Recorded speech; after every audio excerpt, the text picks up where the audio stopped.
So how are you doing today? I'm great. I'm doing good today. I'm, happy, healthy, and I think, I'm actually coming to you right now live from the Majestic Theater. Oh, it's amazing. Getting ready for the Mhm. show tonight. Yes, yeah. Getting ready for the show. After this is probably gonna get some food, maybe warm up, get the body ready to go. So what time do you typically show up for day? What do you have? Is there a specific time you have to be at the theater, or is it more, just kind of you have your set routine that as long as I'm here by this point, I'm good. Yeah, it varies. I think I like to typically get here about an hour to 45 minutes before our lift call, which for a 7 o'clock show, let's say our lift calls at 6:15. So I'll typically get here at like between 5 and 5:30. Um, so I mean, what is that? Yeah, that's like an hour and a half before the show, and that just gives me time to like slowly get ready.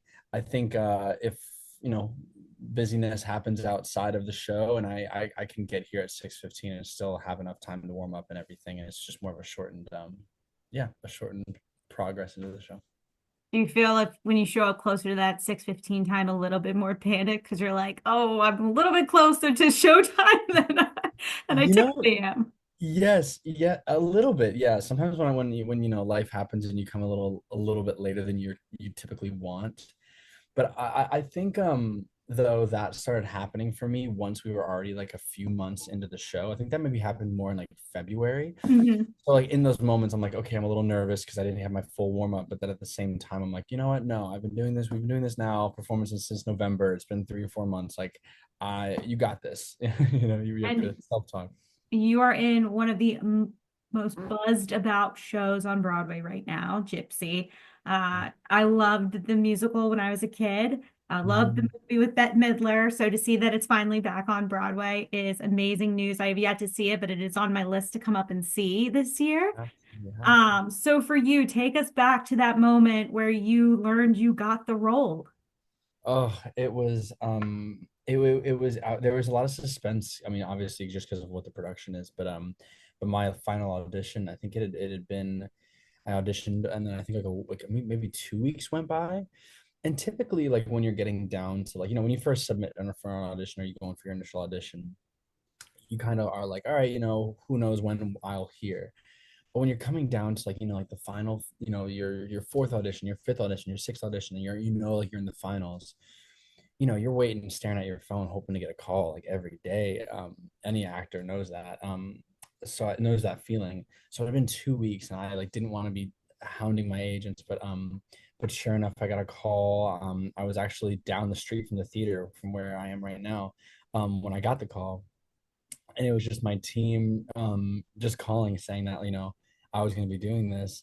And I truly was like a block away. Like I was like looking at the Majestic Theater as they were telling me, and I just it's one of those moments where I just yelled. I was like skipping back and forth and pacing and just I couldn't believe it.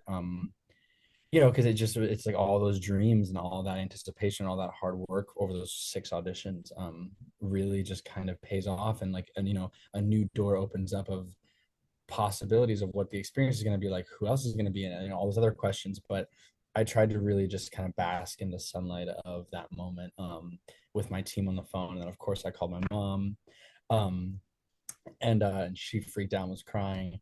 But actually, right after that, I had to go to a show because I was in The Outsiders at the time. Yep. So I found out. I talked to my mom, and then when I was walking to the stage door for The Outsiders, and it's an alleyway that you go in, and that alleyway shares like all the stage doors from three different theaters, all share that same alleyway. So as I was walking by, about to go into the Jacobs Theater, truly 5 feet away to the right is the Majestic Theater stage door. Yeah. So like, and even through the audition process, I knew, I was just like walking by that door, just like kind of like putting a blessing, being like, please, like allow me to walk through that door at some point. So after finding out and then walking past it again, I kind of was looking at it, being like, all right, that's gonna be like the new home, right? Truly 5 feet away from the other door. So it was a beautiful thing, and I didn't really tell anyone at the Outsiders Theater. I wanted to kind of hold it for myself.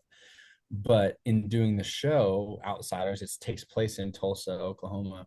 So, we sing the word Tulsa many, many times in the musical. So that was a surreal experience, like kind of holding this like new news that I had, like of this dream that's kind of coming true to my chest as I'm singing Tulsa, 1967 in the Outsiders musical. For you, how easy is it to transition from a musical like The Outsiders to Gypsy? Is it something where you were given kind of a little bit of break in between, or as you're still performing on The Outsiders, you're preparing for your role on Gypsy?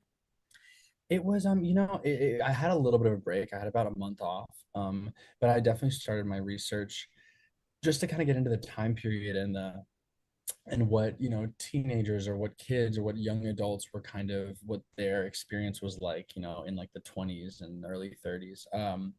But I was using kind of the Outsiders as a rebound, kind of because we were dancing around and acting in like a 1967 1968 time period in Oklahoma and Tulsa. So it was cool to kind of go from there and retract back and be like, okay, what came before this, um, and how is it different? It was cool to kind of bounce back and forth. You, in at least in my opinion, are probably in one of the most hardest working portions of the entertainment industry. Oh, You, the musical theater industry, it's not only extremely competitive, but you are asked to perform 8 shows a week, mhm, singing, dancing, acting. mhm. So, what do you do when you're not singing, dancing, and acting? How do you find a way to calm yourself, to kind of keep your head about it? So when you hit the stage at 2 o'clock or 7 o'clock or even 8 o'clock, your head can be focused on that and you feel good. I mean, yeah. Oh, great question. I think it varies week to week, and I think everyone finds their own way about it. For me, like it depends. Certain days it is waking up early and kind of doing a meditation or journaling and doing yoga and trying to get, because I think my role, especially in this, is very physical, versus mental, as far as what compared to like what Audra has to go through as Rose, like the mental journey that she has to go on isn't as intense. But for me, the physical aspect is very intense. So a lot of my day is kind of meeting my body where it is. Did I sleep weird on my neck? Does my back feel weird? How do my legs feel compared to yesterday when like my calf was hurting? Um, so I think every day is kind of a journey of like when I wake up, I'm kind of like, okay, what's the body telling me?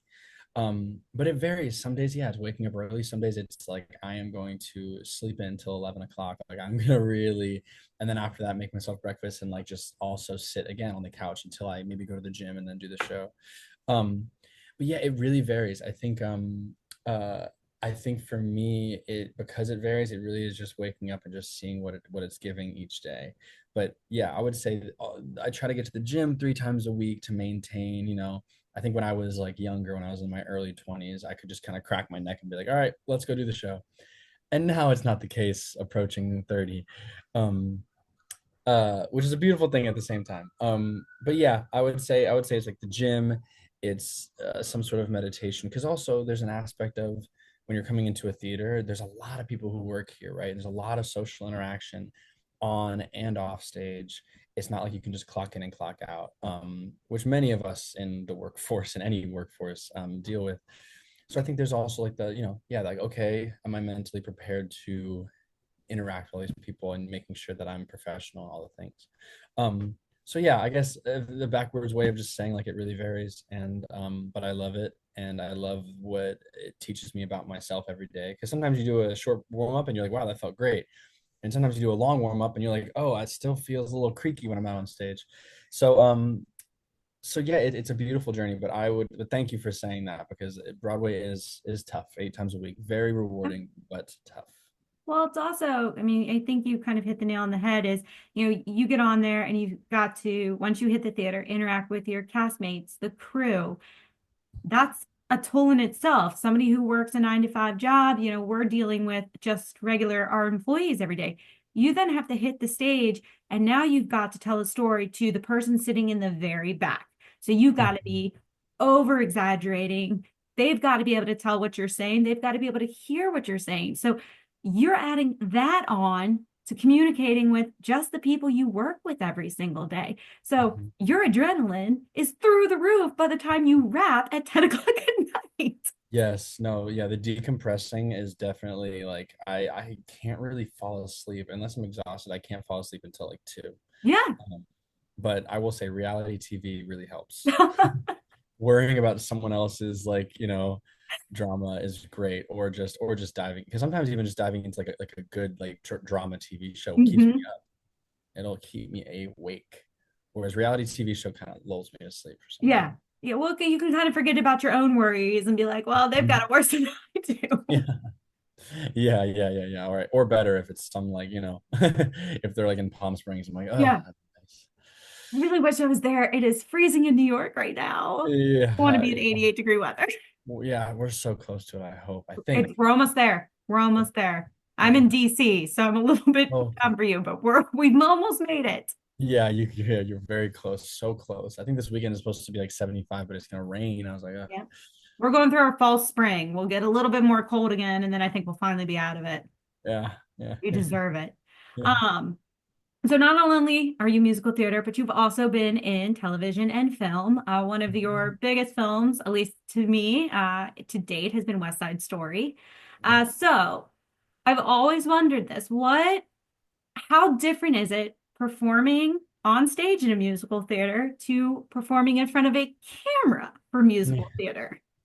It's different. It's definitely different. It's like a focus. It's like a lens change. I feel like if you're a photographer, when you're trying to shoot far away versus when you're shooting up close, right? um I think just it's about that for me, just as the energy that you kind of exude towards the character, you just kind of dial it back and hold some things a little bit closer to your chest. Because I remember when we were first in rehearsals for this, there was a moment where the director really wanted my character to be nervous and not, and clearly show that he's lying, like, he's not a good liar. um and for the first couple run you know tries at taking that note, I thought I was really taking it. I felt it. I felt like nice. It was really good. And the director was like, I don't see it. You gotta like you gotta give me some physicality that like shows that, because I don't see it. And I was like, right. And then afterward I talked to my scene partner and he was like, no, you were doing that for sure, but it was just all in your eyes. So I think it's like that. It's just like dialing it back. I'm like, okay, right, the person in the back row, like you said, needs to have some sort of, you're trying to reach them. Um, so I think for me, it's like the details that you kind of can expand on, or just kind of specify and really fine tune. And it's exciting, but definitely it takes an adjustment. I think the first take or the first run through on stage, it takes an adjustment to be like, oh right, I can be a little bit more in my body. um the thing that if you're delivering a scene, you're supposed to be nervous, and it is this close on someone's face, like you can really show that. But if you're in a Broadway house, if it's your hand, or if it's your leg that's ticking, or moving, or your hand, or you're picking at your fingernails or something, and those little things that you can do, that someone in the back row can go, oh, I see what's happening. That's amazing.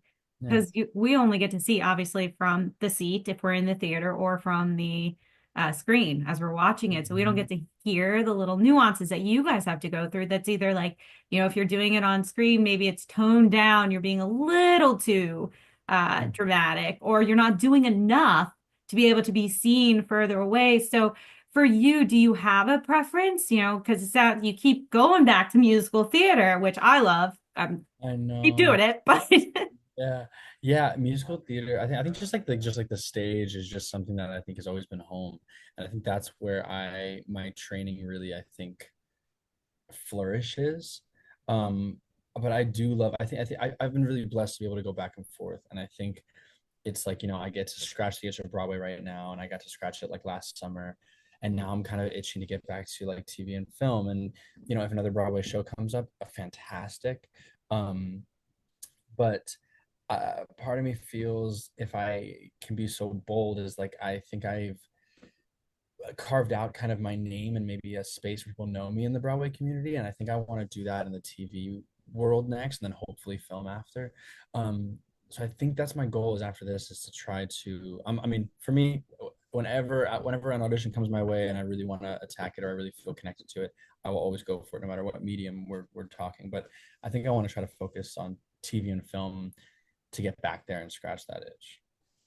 You grew up going to your mom's performing arts school.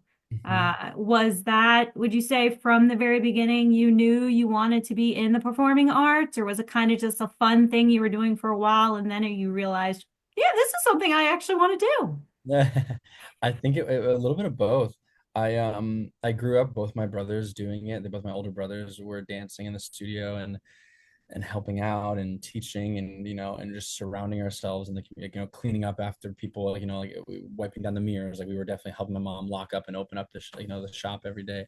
Um, and I would say that it was honestly a fun thing, and it was something that I just knew that I wanted to be. It was school and then right into like dance right after, and that's just where I felt like I could really be just myself and be free and push myself and explore. And I love the community of it.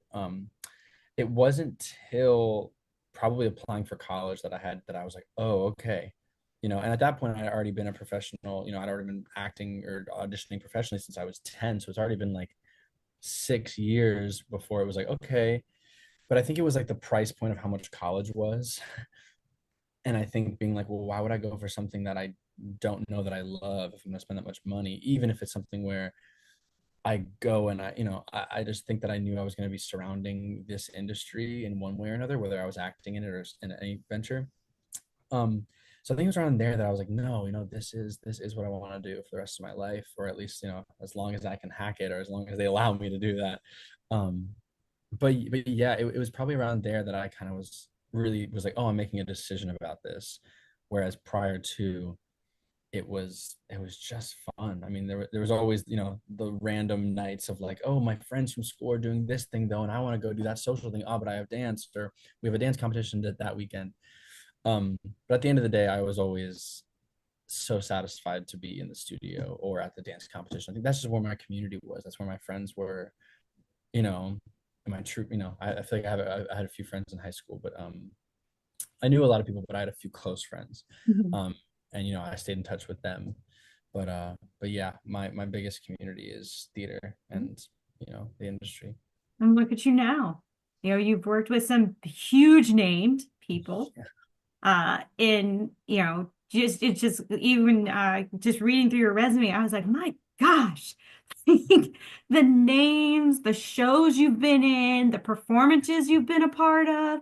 It's just amazing how much you've done. And I mean, yeah, it's not like you've been in the business for 40 years. Like, it's amazing. Yeah, thank you very much. Yeah, I feel it's, sometimes you forget you have imposter syndrome and stuff. And I'm like, right. Yeah. Like I look back at this. I feel like a lot of my training has been through experience. Um, but yeah, I feel so honored to have touched these different artists and stories and TV shows and different mediums and different styles of TV shows, from like Boardwalk Empire to like Blue Bloods or Casey Undercover. And then the Animal Kingdom show I did a couple, was that 2 years ago now?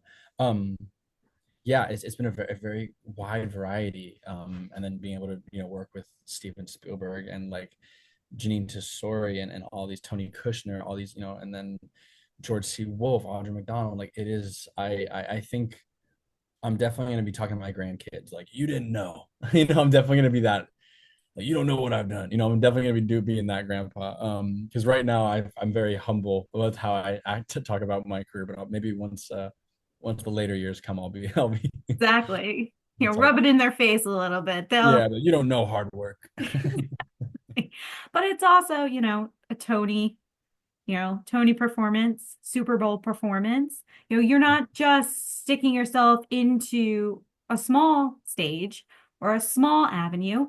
You've got these huge stages that you've performed on too. So what's that like performing on those big stages? It's the adrenaline is like a drug. It is, it was the Super Bowl was, I think, was the most adrenaline I've ever felt, because you always feel a similar amount of adrenaline for like opening nights and things. Mhm. But with Broadway, you get to like, you have your invited dress, you have previews. And with with film and TV, you know you're gonna have a few tries at it. So there's a little bit of comfort in like throwing the paint at the wall and seeing like, okay, that doesn't look that good, but we get to do it again. Um, the Super Bowl was one of those ones where you know we rehearsed it. We did like one like kind of like test tech run with like everything, but then you add 66,000 people at the stadium in Minnesota for the Super Bowl, and it was like this dull, not this dull, but like this like very vibrant like hum of a roar Yeah. that was just like a consistency. And then of course then Justin Timberlake gets on stage, and then it's like, oh, there's them actually cheering. Like it was just people talking. But it truly felt like if I jumped high enough, I just would continue to levitate. I couldn't feel my legs. Um, and it was that was a big full circle moment for me because I moved to LA and was training for a few years in commercial dance as well as acting. Hmm. Um, and my goal was to work with Justin Timberlake, and not just Justin, but just like the choreographer that he works with, and my mentor of dance, and a couple of my people I looked up to in dance all danced for him.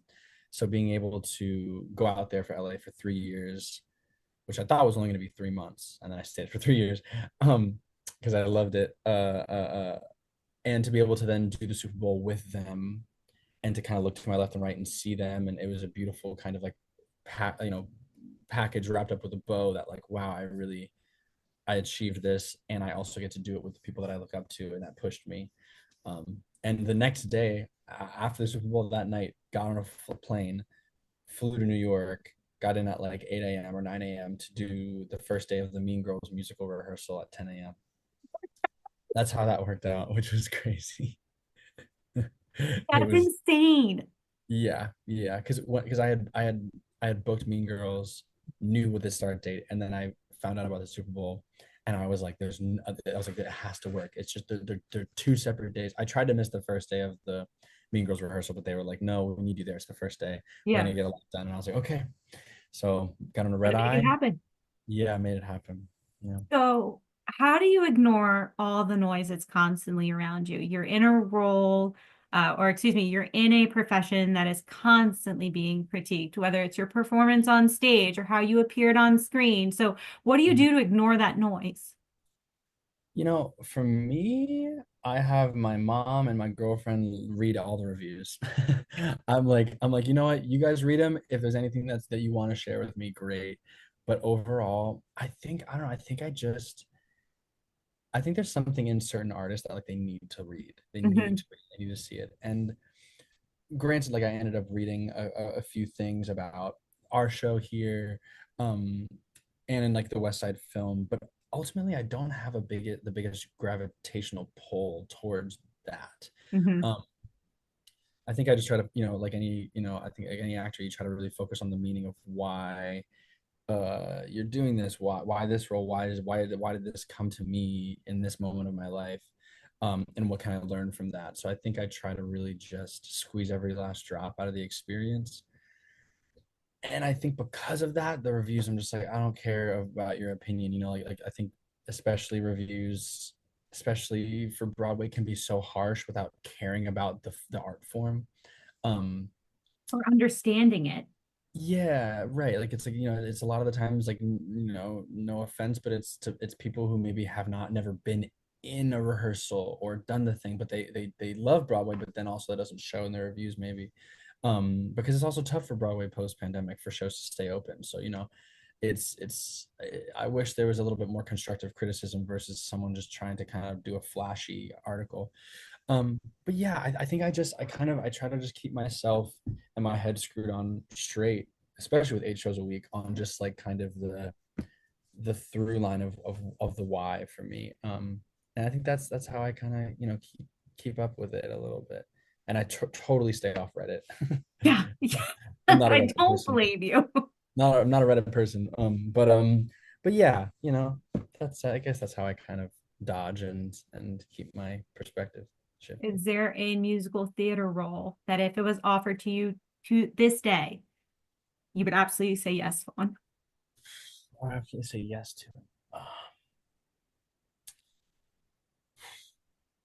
I mean, I think what I'm doing, I think what the dream for me in doing Tulsa is I'm able to really bring back that kind of triple threat leading principal role. Um, so honestly, if it was anything like a Singing in the Rain or like a like Gene's character or Donald O'Connor's character, like anything kind of or classic Fred Astaire, like I think I'm just kind of in that world right now. So I think if there was anything like that, I would love. I also saw Sunset Boulevard recently, and playing the lead of that, I think would be so fun because it kind of marries a lot of the film and videography Mhm. as well as a little bit of dance and musical theater. So that's not as much a like triple threat dance role, but it has I like their use of camera work on Mhm. stage, which was really fun. Is there anything else? I love Spring Awakening. Anything in Spring Awakening.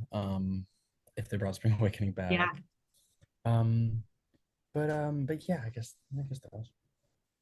Well, I'm gonna ask one more question and then I'm gonna wrap it up because I know you have a very busy night ahead of you. No, it's okay. It's okay.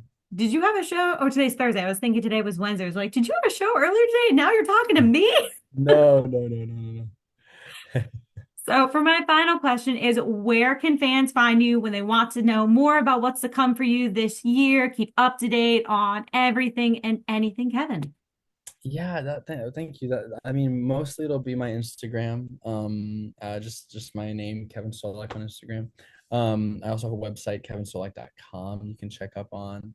But those are kind of the two main places that I kind of been keeping friends and fans up to date, and family up to date, with kind of everything that's going on right now. And yeah, yeah, I hope everyone gets to come and see Gypsy.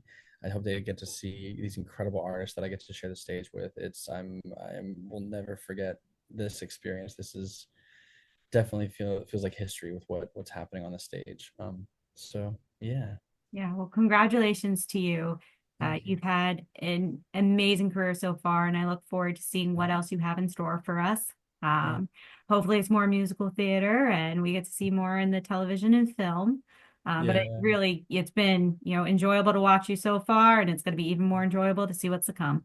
Thank you so much. And you have to let me know when you come and see the show. I will let Olivia know when I'm coming up. But me and my sisters were like, this is the one we're seeing this year. So. Yeah, come see Audra. Just come see Audra. I mean, It's she like Gypsy, once they said it was coming, we were coming regardless because me and my sisters, my mom, it used to be one of the movies my mom showed us as kids, which Mhm. isn't, if you think about it, really the best movie to be showing children. But uh, No, not necessarily, yeah, but but um, but so once they announced it, we're like, we are definitely coming. And then they added Audra, and then they started announcing you guys. And we're like, oh, you can't miss it now. Like, we gotta yeah. go and see it. Yeah, they really got on. They really, I feel like they have like, and Leslie Margarita, like all these incredible art. Joy Woods, Danny Burstein, like Yep. come on. It's you have just I think you have some Broadway vets out here that I think and they're doing some Broadway vet work with some Broadway vet material. So yeah, it's remarkable. I wish I could watch it. I wish I could just like take myself out for a night and sit there, you know. But Well, maybe one day they will record it and you guys will be able to watch it there you forever go. on. That would be a dream. That would be a dream.